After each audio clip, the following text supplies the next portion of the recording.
New on Curiosity Stream. She was a loving wife, a devoted mother. She also stole atomic secrets and gave them to the Soviets. Meet the woman whose deception kick-started the Cold War on the spy who stole the atom bomb. And what if they catch you? Then I shall be shot. They're coming! Come back! relive history's most death-defying escapes. It's Impossible Escapes, Civil War. Watch now on Curiosity Stream. Annual plans are $20, just $1.67 a month. Visit curiositystream.com. Hey, Ola Macholas, thank you so much for listening to the Men's Room Podcast. And thanks to our pals at the Advocates Law Firm for being great partners. Yes, even you, creepy Kyle. Seriously, though, if you had been injured as a result of somebody else in your car, on your bike, walking across the street, talk to our friends at the Advocates Law Firm and let them help you out. Yeah, they're the best injury lawyers around, and they want to make sure that you're not taken advantage of. Plus, your first consultation is free. It's simple. You get injured, the advocates get results. Contact them today at advocateslaw.com. Hey, Ola, it's Miles. Thank you guys for listening to the Men's Room Daily Podcast. Have you heard our newest podcast? It's called The Greatest Story Never Told. Download it today on radio.com. Be sure to subscribe. New episodes are uploaded every Tuesday at noon. Unfortunately, what you're about to hear is real. The members of this radio program are simply not that bright, or what some people would call educated. They are merely stupid. They're not trying to offend anyone on purpose. And all have played doctors on TV. You have been warned and are cordially invited to join the party. This is the Men's Room. Forget it, man, and get with the countdown. Get with the countdown. Shake this square world and blast off for Kicksville. The trippers, the grasshoppers, the hip ones, all gathered in secrecy and flying high as a kite. This is the Men's Room with Miles and Thrill. You know what they say, shake your radio more than 3 times, and you're playing with it. You're listening to the Men's Room.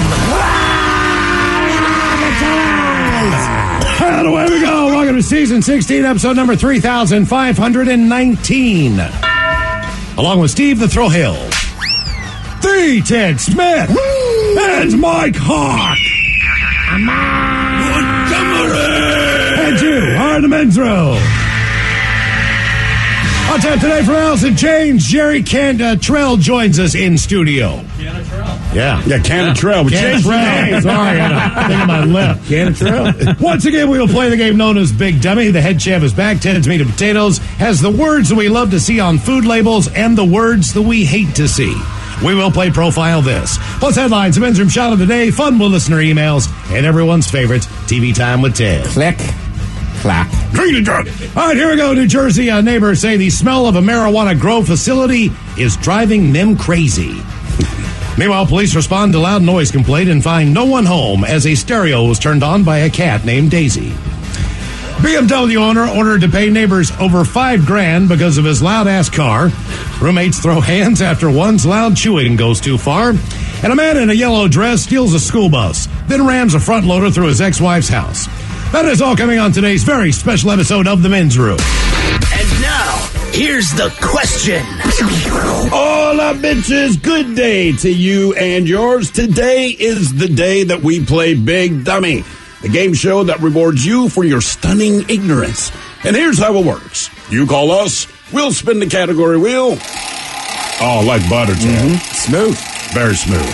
It's only because Jerry's here. You don't want to look bad. You're saying it all morning. You're saying, I'm spinning that wheel at the right time. And then we'll ask you a question from that category.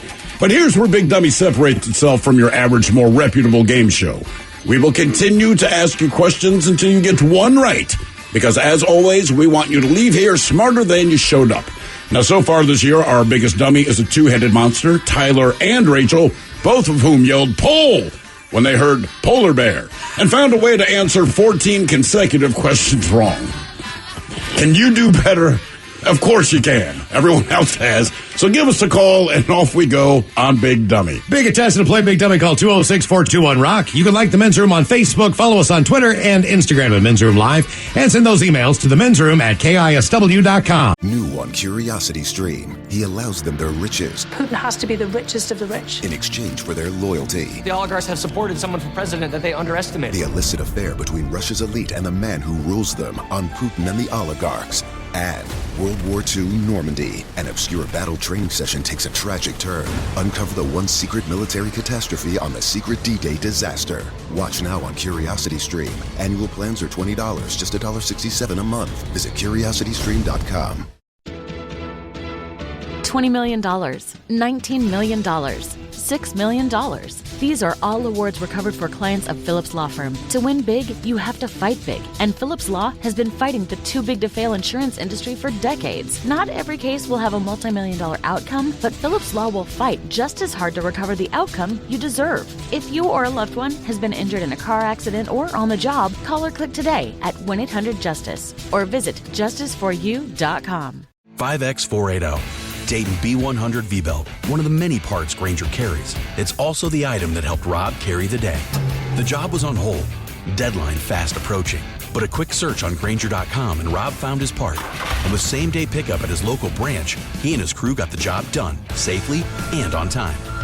Get supplies and solutions for every industry with real-time product availability. Call, click Grainger.com, or just stop by.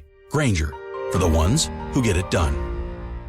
As fathers, we must protect our children at all costs, and nothing threatens our babies more than poop. Day and night, poop threatens to attack their skin, make them cry, and ruin their favorite outfits. Hello Bello has stepped in to help us win the battle of the buns. Their diapers are absorbent, help prevent leaks, and come in a bunch of cute designs to make other babies jealous. They're affordable and delivered right to your door. To join the fight against poop, visit HelloBello.com and enter HELLO30 for 30% off your first order. The debauchery rolls on. You're listening to The Men's Room with Miles and Thrill. 99.9 KISW. All the shows and away we go. Welcome to season 16, episode number 3,519. That's a lot of shows.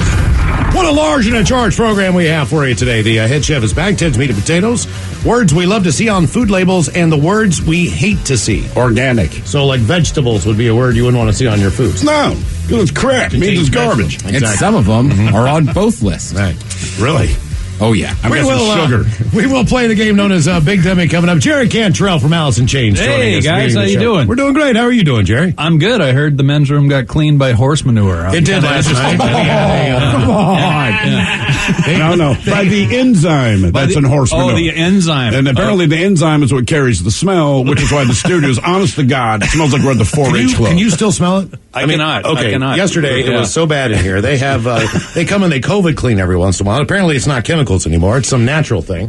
Well, I asked the guy, did you just smother this in cow ass? And he goes, no, but the main ingredient is an enzyme that's derived from cow ass. I'm like, oh, okay, well. That's and everything's been wiped down with cow poop. Yeah, I like pretty it. much. I guess that kills the coke, as far as we know, anyway. I'm very comfortable with that. I'm half Okie, so you know. Well, don't you live out in the middle of nowhere, like on a ranch or something like that? Yeah, my dad and I have a ranch in Oklahoma. Yeah, exactly. Does it smell like this? It smells worse. Yeah. Okay. Yeah, how many animals do you have? Much worse. We got about 100 head of cattle and a couple of horses and got some chickens, some dogs. Are these cats. beef cattle? Yeah, beef. Yeah, we sell the calves every year for beef. Yeah. Now, do you get one? Do you get like half a cow or anything like that? Yeah. How good is that meat? It's good, you know. I mean, is it a noticeable taste difference? It doesn't look as good as the stuff you see in the store, but it's, you know, it doesn't have all the stuff that makes it look good in the store. Right. Exactly. That'd be cool. I've never gone in on like a half cow before. Yeah. You know what I mean? Yeah. Neither have I. Yeah. Oh, dude, I have a friend and his wife's family has cattle. So even just like beef sticks. Like, everything just tastes better. Yeah. Well, sure, man. Is your dad one of those guys that still gets up in the morning at, 4 o'clock, 5 o'clock in the morning? And he's getting a little older now, so he doesn't do his rounds the way he used to. But yes, he kept that ranch and still keeps it pretty high and tight. Does he listen to rock radio? I mean, do they play Absolutely Do not. they play Rooster on the Cat in Oklahoma City or anything? My dad, God bless him, couldn't care less other than we're playing a show, he'll come see it or whatever. So it's one of those things where it's like, look, I'm proud to KISW, but you know I hate this. Yeah. He's a country music. It's too fan. loud. Earl Haggard, Johnny Cash. Okay, all right. Yeah. Well, then maybe he would like your new album a little bit. He might. There's always a little flavor of that in there, but he won't. I can never. Yeah, no, I he can won't. never get him to listen to my stuff. You're serious? Unless he's at a gig. Yeah. Really? So if you're like, dude, we got a new album, it's like, good for you, Jerry. So by the time you play Rooster, he's left. Yeah, that's one song he likes because I wrote it about him. Right, so exactly. He doesn't even stick around. He for comes that out one. on the road and comes to the shows, and he signs more autographs than I do. So that's probably good for you. Gives you a little peace. It does. It's a little bit of a blocker for me. Yeah. You released a brand new single today. I did. Tone. It is on RollingStone.com exclusively, and the new album's coming out, Brighton, on October 29th. I know you've said many times that you typically do a solo record, I guess, when there's just nothing else going on as far as Alice in Chains, because Alice in Chains comes first. But that's true. Obviously, there's nothing going on. There's nothing going on. We actually. When we do an album and a tour cycle, it's about a 3-year project, from writing, recording, and then going on tour. And after being with each other every day for 3 years, we like to take a break from one another, and that keeps the relationships healthy, I think. Sure. So we take a year off. So I started thinking about some tunes, and I thought about the idea of doing a record, and then COVID hit. So I was going to do it in that window, but in that window, at least I had something to focus on, and I kind of, with my friend Tyler Bates and my buddy Paul Figueroa, who's engineered like the last 3 Alice in Chains records, we worked on material, and before we know it, we had an album's worth of stuff, and it sounded pretty cool. So we just kind of continued on. Now, how do you know lyrically, what to put in the Alice in Chains pile and what to put in the Jerry Cantrell pile? Do you know what I'm saying? Like, you write a song, I'm guessing if it's called like Happy Face, like, it's not going to go in that. How do you know? Because there's some vibes that I think that probably don't play to the Alice sound or whatever, but I've been writing for the band for so long that it really comes down to at that particular time in that group of songs we're writing, if the guys like the stuff, if the guys in the band react to it, then it becomes an Alice in Chains song, and if it doesn't, then it's something I still wrote and I care about, and I think it's a good song, so I just put it in the file for later. What percentage of songs do you bring in where the band's like, dude, I'm just not feeling this? Oh, probably, we're not covering Bobby McFerrin. Probably 50% of the stuff. Oh, really? Seriously? Yeah. Now, is that a weird punch to the face, or are you just like, oh God, guys, come on? It's a better percentage than the other guys. Okay. So you win. Wow. That's the process of making a record is so cool, and it's also kind of maddening because you spend time writing things or putting riffs together or parts of things that actually you're excited about, and when it's got to make it through the barrier of all the members, right. and everybody can go like, that's really cool, because if one person doesn't dig it or another person doesn't dig it, then like, oh, maybe it's not as cool as I thought it was.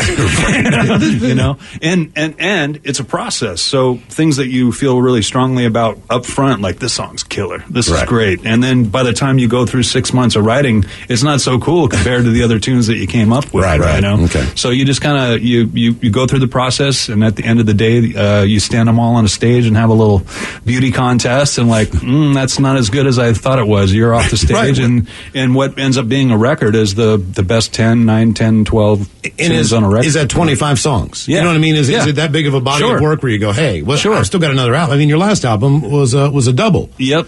So you had, obviously you had enough there. Could you have done it again? Yeah. Because you're going to be the harshest critic of the song. You know what I mean? Yeah. So it's like, that other stuff, everybody else could listen to it and go, wow. Well, they're never going to hear it now. It's a little interesting doing a record on your own. And that's kind of a misnomer too, because I didn't do it on my own. I did it with Tyler and Fig and Greg and Abe and Gil and a lot of cool, really talented people. Duff McKagan played on this record. And it's a little different in that way, and it's a little scary that way too, because I'm used to having Sean, and I'm used to having William and Mike and Lane and Mike, like having those guys that I trust as my BS meter, you know what I mean? Like if I can pass them, it's going to be a good tune. And so on this, I have to kind of go a little bit of a different way and just trust my meter, and that's what you got on this record. And I think this song in particular, Atone, is a riff that it's been kicking around my head. Just the main riff was all I had, and an idea for a chorus. I wrote.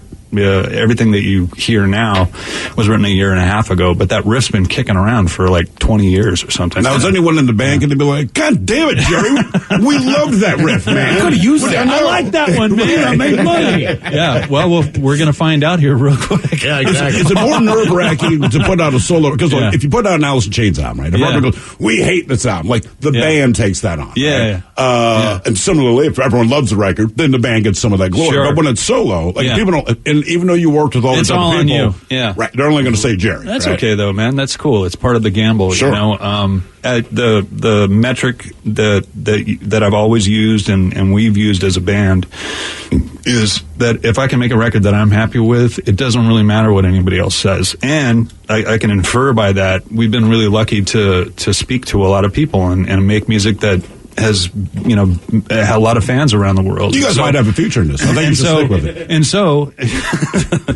I mean, but seriously, inferring by that, by making yourself a record that you're proud of, and so many people have dug those previous records that you felt the same way about, you probably got a good shot. Fair enough. Yeah. Sounds like a dirty California desert 70s kind of vibe to it, you know what I mean? There's this country element, but it just... Okay. I mean, I'm not talking about Eagles or anything like that, but it just kind of has that desert feel. It definitely has desert. I look at that, my feeling from that is like I hear like an Ennio Morricone soundtrack and a spaghetti western or something. Yeah, me and Castle started going on this long list of he's riding a horse at the Joshua Tree. I mean, that's the total vibe of the song. You were at the Joshua Tree. We were. We shot at Joshua Tree, Salton Sea.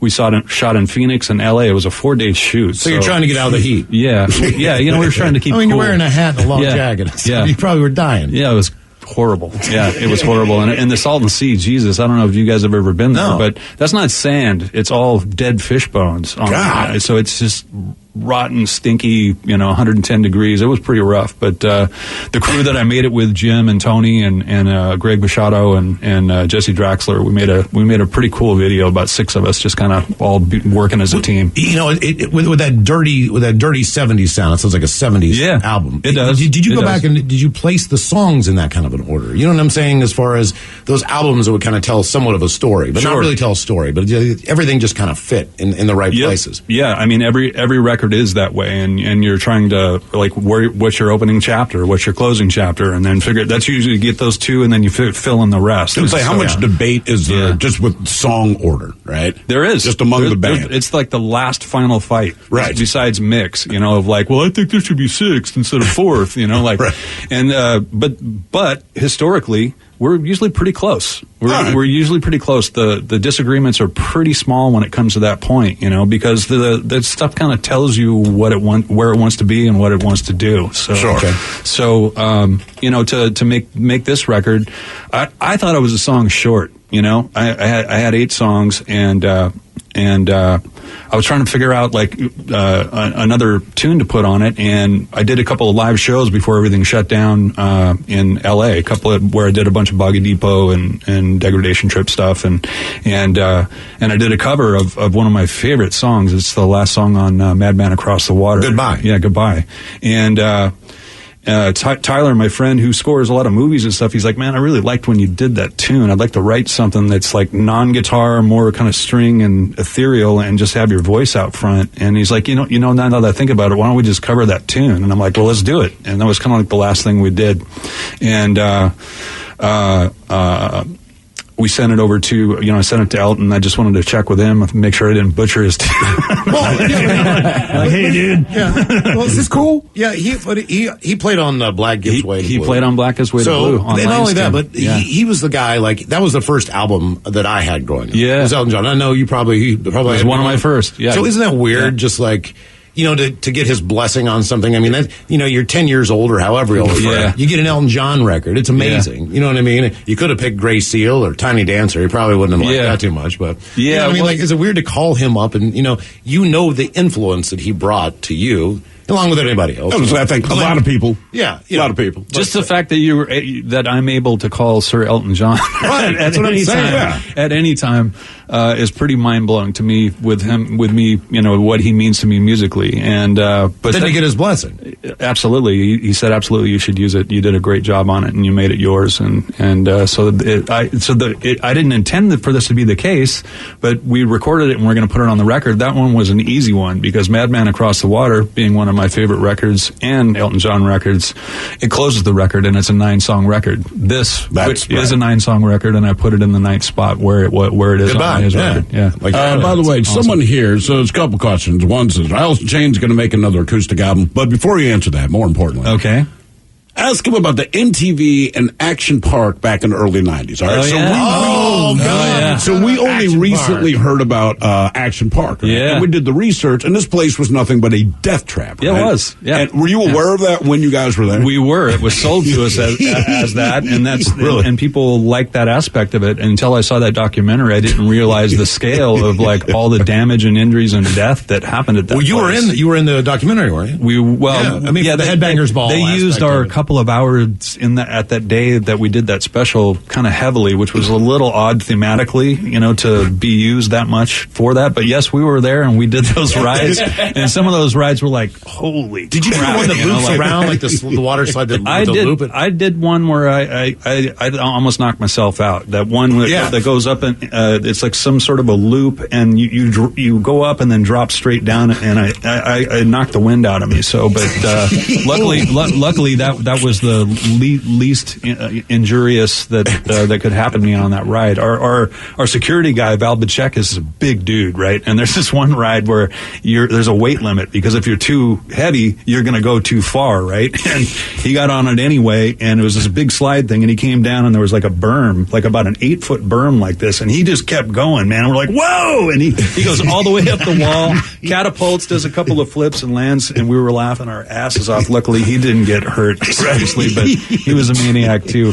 That was a fun day, though. That was a fun day. But it's hearing the stories of how many people got messed up there, and then it's crazy. And the people didn't get any recourse. The guy just kept him in court. He was a real scumbag. Oh yeah. Mm-hmm. This guy. The fact that he opened the place. They did a test run. I can't remember which ride it was, but they did a crash test dummy. And every time they did a test, the thing came out with no head. And he opened it to the public anyway. Yeah, that was that looping slide. Yes, the looping. Mm-hmm. Right, the one Miggs wasn't allowed to go on. Yeah. Right, exactly.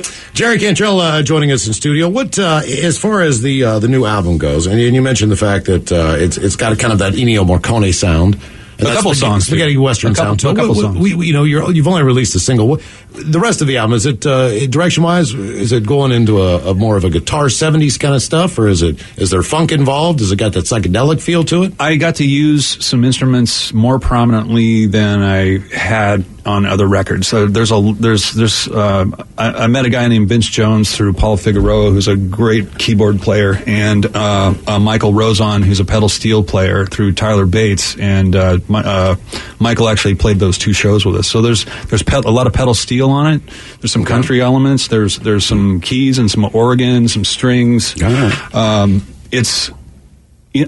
never sit down intending to make a record what it is. I just go through the process, and then at the end of it, then you kind of look at it and go, oh yeah, that's kind of where that comes from. And I think that you can see the roots of like the early 70s and 60s music that I kind of grew up being a fan of. It that kind of turned me on, before I discovered the heavier stuff. But there's plenty of heavy and plenty of dark on there too. So it's an interesting record, but I think it's got its roots from those eras are pretty apparent. We got to hear the first song. I think it's awesome. Yeah. I think it's a great song. Got a couple of listener questions. Oh boy! All right, here we go. Well, this is a good one. There's an accepted narrative about the rise of the 90s Seattle bands killing the careers of 80s hair metal bands. But Alice opened for and jammed with Poison and was known to be glam metal friendly. Can you give us a perspective on the whole? Were you glam grunge versus hair metal friendly? Wow. Who was the story was? Who was it? Was it Warrant? that went in. Yes. And basically they went in to the label and they were gone, and Cherry Pie was gone. And Cherry Pie was gone, and Facelift was on the wall. Right, yeah. And they knew it was over. I've heard that story. Yeah, well, music changes, changed for us too. And, it's a constantly evolving thing. And glam friendly. Glam friendly. Alice in Chains, a glam-friendly band. Use that term 3 times. That's the title of our next record. Glam friendly. I think Steel Panther took it. Well, we'll have them as a guest star. Sure. Yeah. Another one. Can you talk about Dirt, how that was represented for Alice, both in terms of the evolution of the band's sound and how that success impacted the band? Yeah, we Facelift, we were pretty much in focus, and we were just, you can't plan on that, but we were almost in focus on that record, and it's a really strong record. But the follow up to that Dirt was a grand slam home run for sure, and we recorded that in L.A. and we set up in the studio on the first day when they were having the Rodney King trial, and the verdict came in to let the cops off, and the whole city erupted, and so our first day of Dirt, we basically had to leave town and go out to Joshua Tree for 4 or 5 days until things calmed down. You might want to get out of town. Yeah. Well, we were staying in Venice, and we were watching the verdict, and we're like, this is not good, man. People are going to be so pissed, and obviously it was a serious injustice there, and we were staying in Venice, and we were recording in the Valley, so we had to go through town to go get our clothes, and it was a battle, and we saw some pretty insane things, but that's how that record started, and that record, to me, it's got a feeling that no other record does in our canon, I guess. But I think they're all kind of unique. But it's got a certain edge to it, I think, that none of the other ones have. Yeah, for sure. Yeah. We're gonna play. Should we do a little speed Big Dummy here and see how many Jerry can get right? Okay, yeah. Why don't we do some Big Dummy? There we go. Test your trivia on yourself. All right. Spin the wheel, Ted. Thank you. I was gonna say we got to spin the wheel. This is a professional goddamn operation, right? Okay. I am worried about this shoulder. All right. And look, Jerry came in prepared. Before we went on there, he said, hey, man, you got your dump button, right? Because I'm usually pretty good. We got this. But it might slip up. All right, question number 1. What are the beginning lyrics to the song Sea of Sorrow? Sea of Sorrow. For me? Yes, that question is oh for my you. God. I haven't even thought about that. Mind of Destructive Taste. Oh, excellent. Excellent. One for one. Yeah. One for one. Oh my God, you're going to quiz me on my own crap? No. Look, why not? That was just happenstance. I promise you, these are just regular questions. Question number 2. Oh, good. This is amazing. Which member of Alice in Chains was snowed in his house without electricity, nearly starved, and had to be rescued by the National Coast Guard? What? National Coast Guard? Or perhaps National Guard? Yeah. I don't know about that one. According to Wikipedia, it was Jerry Cantrell. Jerry Cantrell. According to Wikipedia. Wow, that's a wild one. That story has really taken a couple of layers there. What happened was I was deer hunting over the holidays in Oklahoma and missed a flight.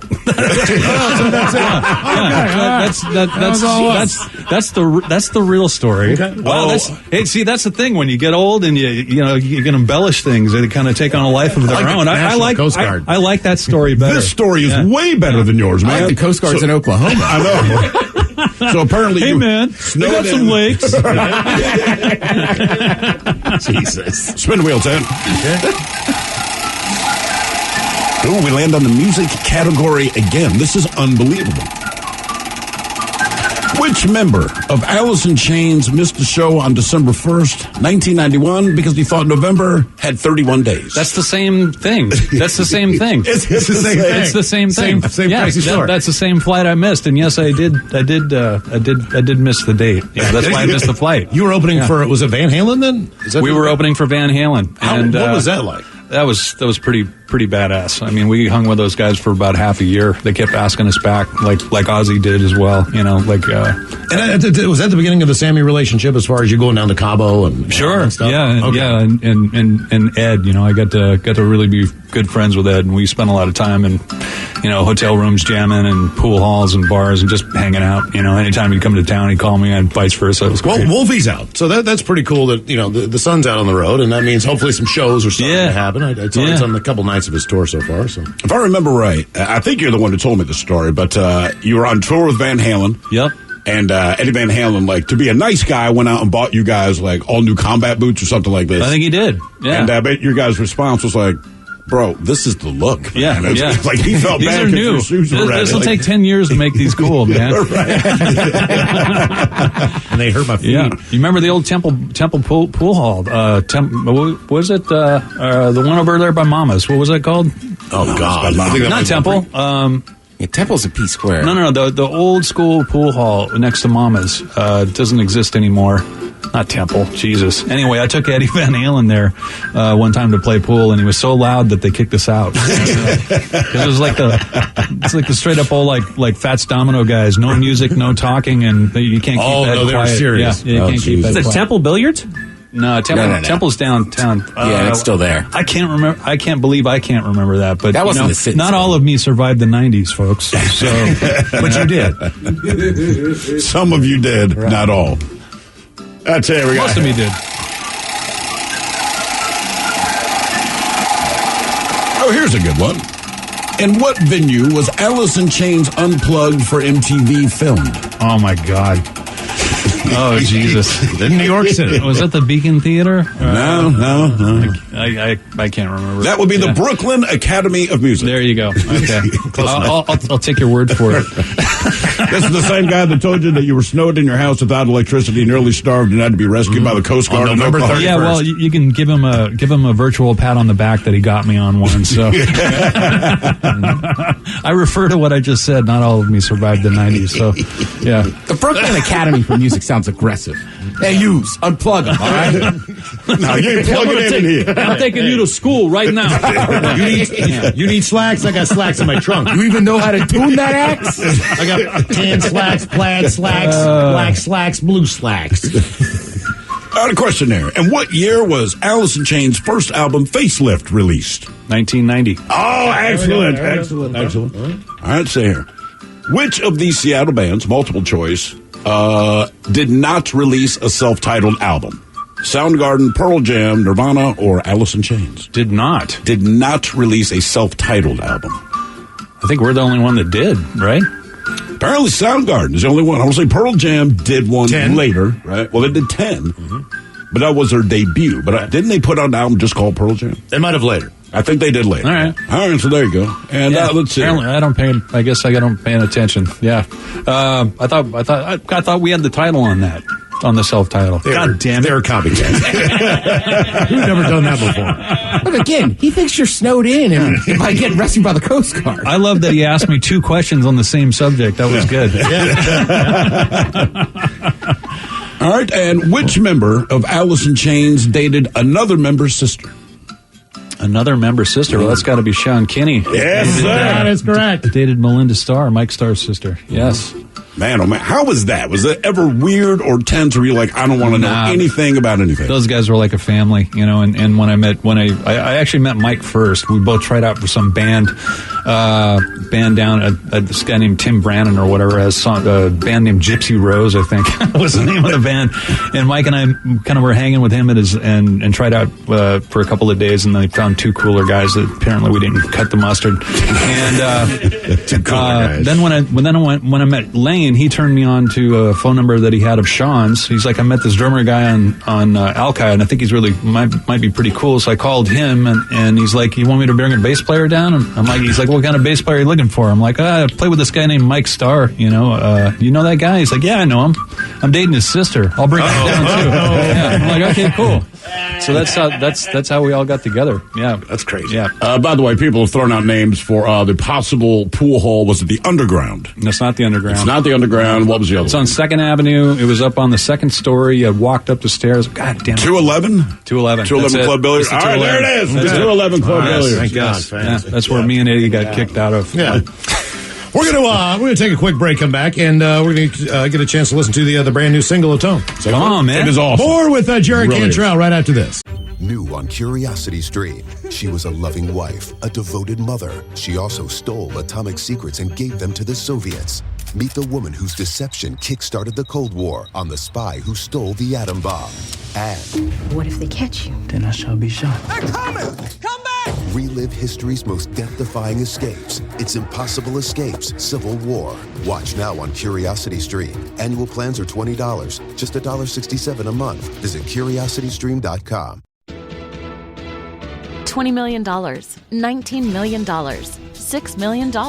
These are all awards recovered for clients of Phillips Law Firm. To win big, you have to fight big. And Phillips Law has been fighting the too big to fail insurance industry for decades. Not every case will have a multi-million-dollar outcome, but Phillips Law will fight just as hard to recover the outcome you deserve. If you or a loved one has been injured in a car accident or on the job, call or click today at 1-800-JUSTICE or visit justiceforyou.com.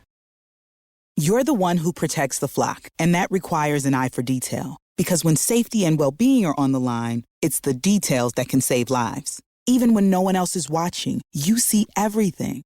Grainger gets you, and we're here for you, and all the ones who get it done with a wide range of safety products and solutions, plus board-certified safety consultants here to answer your questions. Call, click Grainger.com, or just stop by.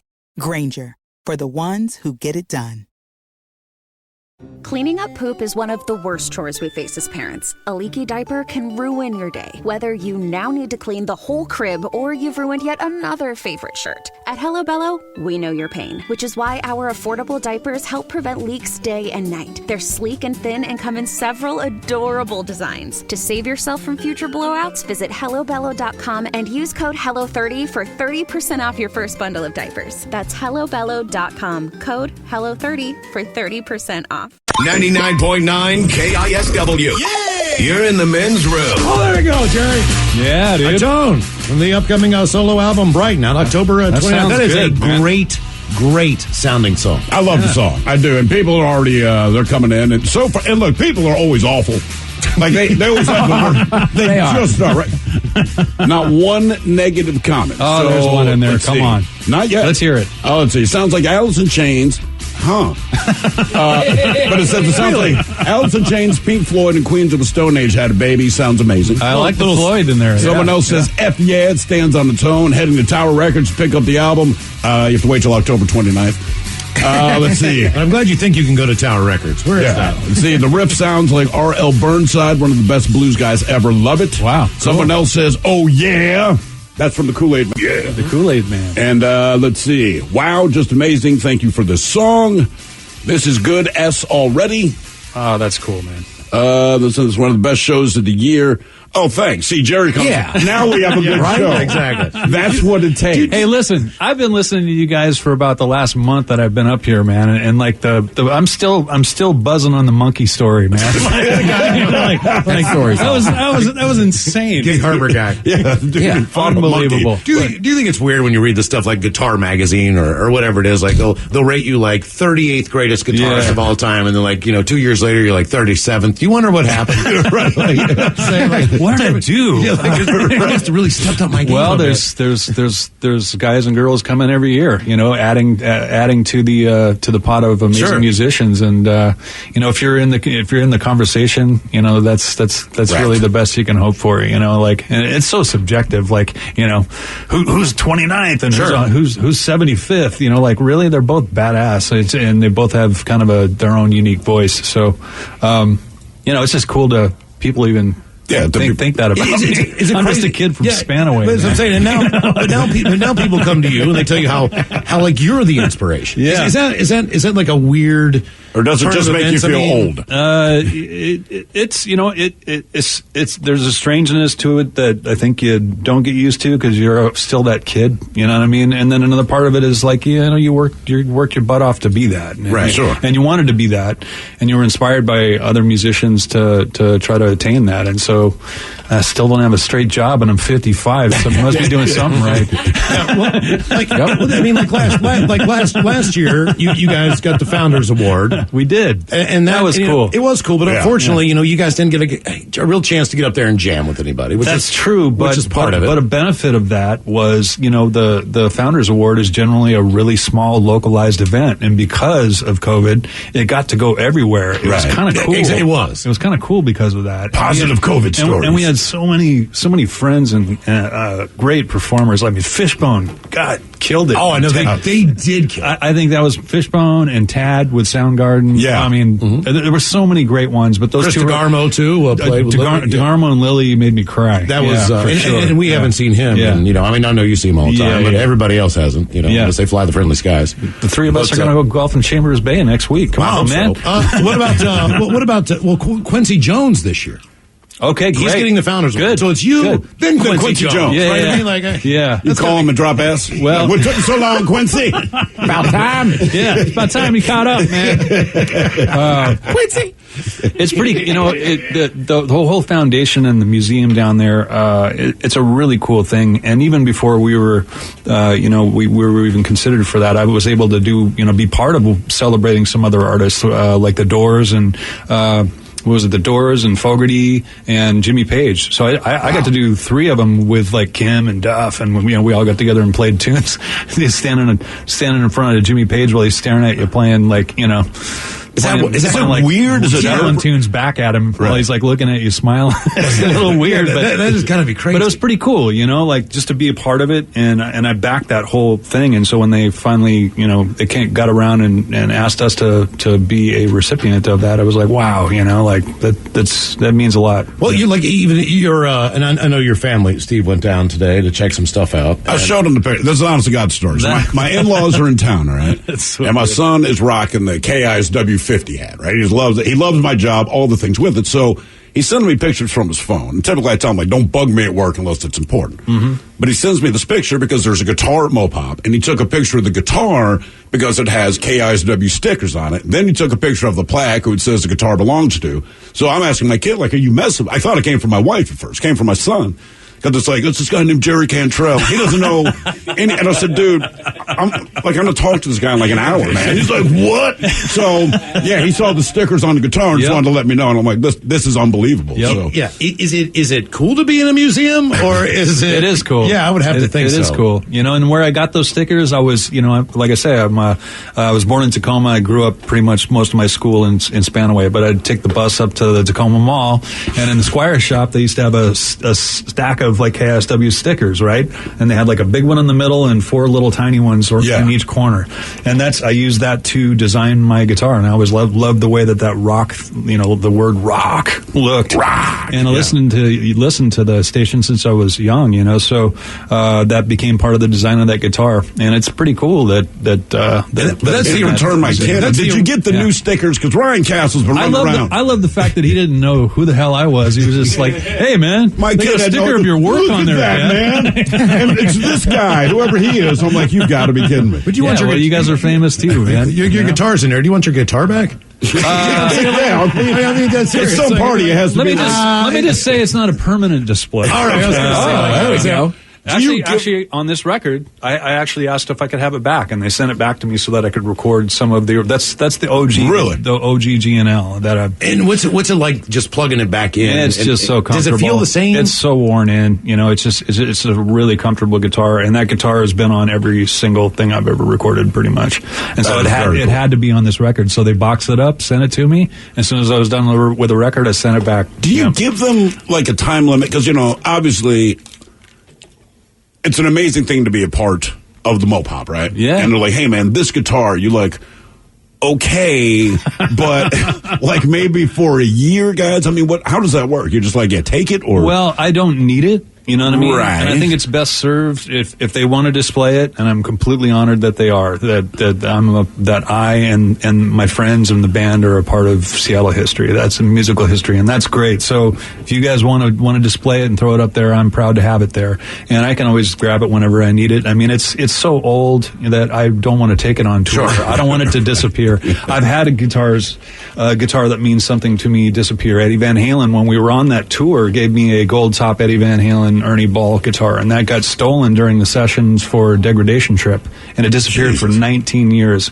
And two collectors got together and scoured the internet about a couple of years ago, one in Florida and one in San Diego, and they tracked that guitar down and bought it and gave it back to me. Wow! You know, so I got that guitar back, and Ed gave me that guitar. So I don't want to put that thing at risk. But they gave it back. See, Buck Cherry stole my bass. All right, that's true. Okay. Buck Cherry stole my goddamn bass. Okay. Then they realized that this bass is not part of their thing, so they took it to Bases Northwest in Pioneer Square when it was still there. Oh my God! And sold it to them, and then I had to buy my own goddamn bass back because they took it in the first place. And now I don't even use it now. It's sitting in my basement. But I'm like, wait a minute. Buck Cherry stole my bass. Goddamn Cherry stole my bass, man. They borrowed it for 12 hours. Yeah, then they realized they didn't want, it was so cheap to them, they didn't even keep it. Yeah. You know, so I had to buy my bass. I had to buy my bass twice. What was it like signing a contract with a guitar company? Because you just signed a deal. So like an athlete or something. I know you're a Jets fan, but whatever.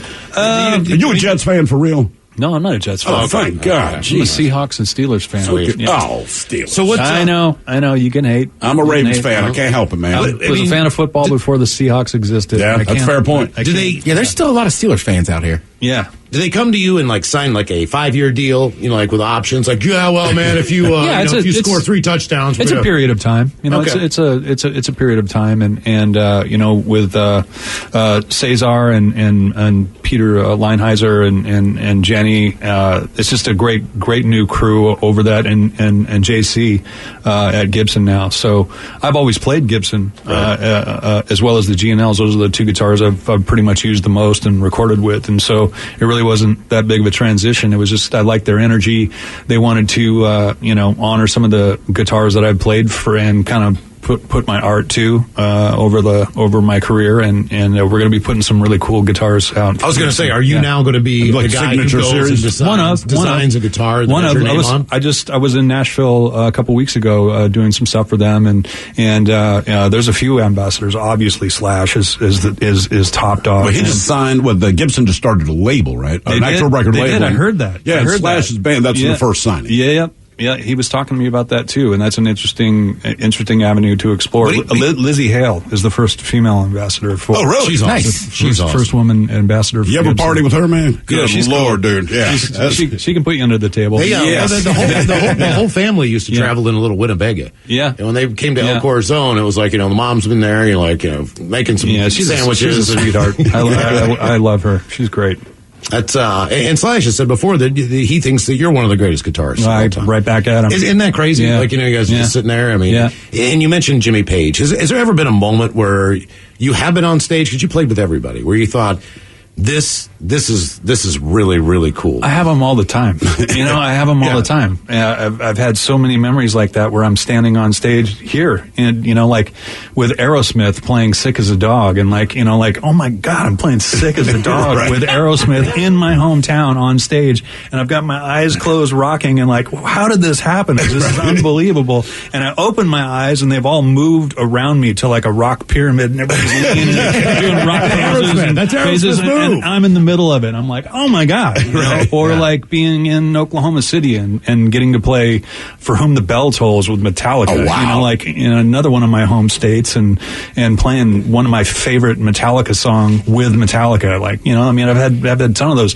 Standing on stage at Mopop with Jimmy Page, not only playing songs for him, but playing, standing up there with Paul Allen, jamming with us as well, playing rock and roll to close the show, Yeah.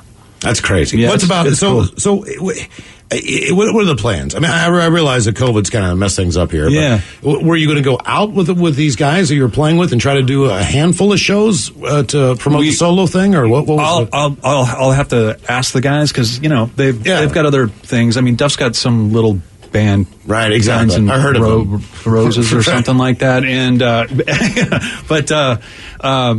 we'll see. I was intending to be touring last September and put the record out, but this happened. So I think that things are a little unsure, even though people are getting back to doing gigs and stuff. And with the Delta variant, I think I'm going to wait a little bit. So we're looking at doing some dates, hopefully early next year. I might do some stuff, if the right thing pops up. But I think I'll wait next year, and we'll see who's available. I would love to have the guys that I recorded with. I played with some great folks: Duff on bass, Greg Pichotto on vocals, Vince Jones on keys, Michael Rozon on pedal steel, Abe Laboriel Jr. on drums, Gil Sharon on drums. I mean, it's a real group of great players. You are taking me on tour with you to be your chain dropper, right? That's true. Yeah, you can drop the chain dropper. Yeah, chain dropper. Yeah, you can drop the chains. I can be the chain drop. Yeah, it's a new instrument we need now. Are you glam friendly? I'm a glam friendly chain dropper, man. We've been through this. By the way,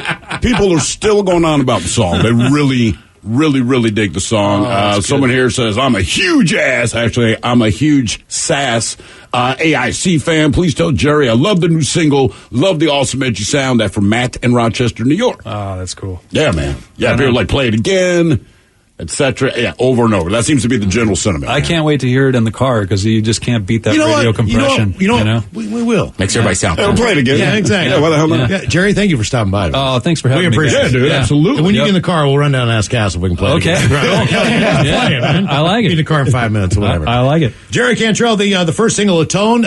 Listen to it coming up here in a few minutes again, or maybe you could hear it on the RollingStone.com, which is where it's been released as well. And the upcoming solo album, Brighten Out, October 29th. That's right. We're glad you like the monkey guy. Thank you so much for coming in. We love you. I listen to you guys every day. Everybody. Thank you, brother. $20 million, $19 million, $6 million.